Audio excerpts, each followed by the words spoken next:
A huge crowd gathered around a stage set up in the middle of New York's Central Park. All the Superflaws except Squirrel stood on the stage, along with New York's mayor, who was short, stubby, and bald. Mac, from Chester's construction job, approached him from the crowd. Hey, Chester, you got a quick second? Sure. I talked to the insurance company, said Mac.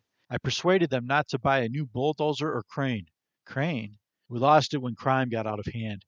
Chester smiled. Oh, anyway, Mac continued, I told them you were better than a bulldozer or a crane.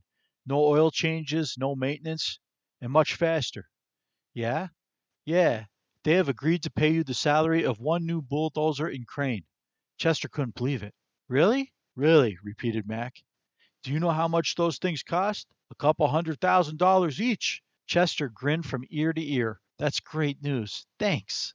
They shook hands and Mac rejoined the crowd. Chester looked for his mom and spotted her standing in front of the stage holding Willie.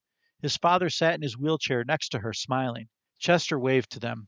The mayor addressed the crowd. As mayor of this fine city, it is my honor to recognize the Superflies, heroes in every sense of the word.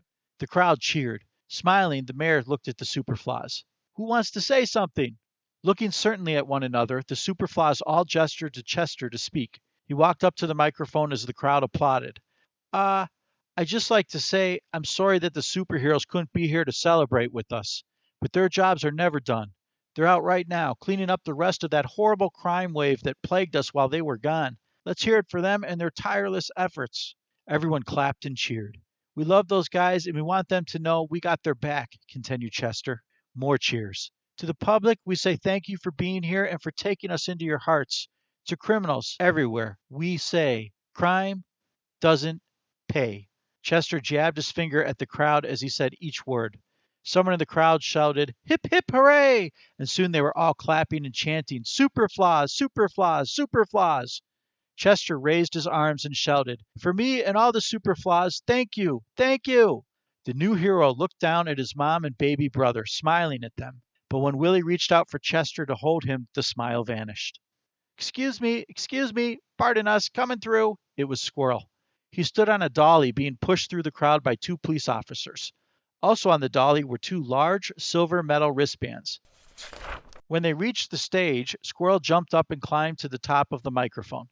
Hey, buddy, sorry I'm late. Where have you been? Asked Chester. I did a little research over at Volanus's lair. Guess what those are? Squirrel pointed to the wristbands. Chester shook his head. They're some kind of titanium metal alloy, extremely heavy. In fact, guess how much they weigh each? Squirrel asked. I don't know. How about 100 pounds each? At first, Chester just stared at him. Then, as a look of realization spread over his face, Chester jumped off the stage and picked up a wristband. He snapped it over his right wrist. It was a perfect fit. He snapped the other one over his left wrist. He looked gratefully at Squirrel. Now, everything you pick up weighs at least 100 pounds. Everything. Or every one, added Squirrel. Chester looked over at his baby brother. As he walked over to Willie, the child again reached out for Chester to hold him. Chester stopped, then swallowed, unable to believe this moment had actually arrived. Chester held out his arms and his mother handed him Willie. Chester wrapped him up and pulled him close. Lifting Willie up in the air, Chester looked at him. Willie giggled and wiggled. Your mom has something she wants to give you, too, interrupted Squirrel. Chester looked at his mother. She was crying happily. Mom? Smiling at him, she reached into her purse. She pulled out his favorite yo-yo, the red one. Chester stared in disbelief as his mom handed him the yo-yo. Here you go, sweetie. Chester smiled and a tear rolled down his cheek. Shifting Willie into one arm, he took the yo-yo. Chester slipped his finger into the loop on the string and tossed it down.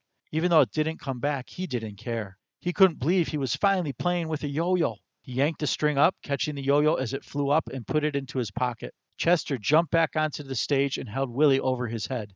My baby brother, everybody! Look at my baby brother! The crowd roared. Chester turned to look at Squirrel and whispered to him, Thank you.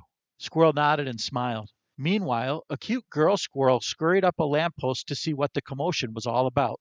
When Squirrel saw her, he scampered up the lamppost to her side. He swallowed hard, took an acorn out of his pouch, and offered it to her. She was thrilled.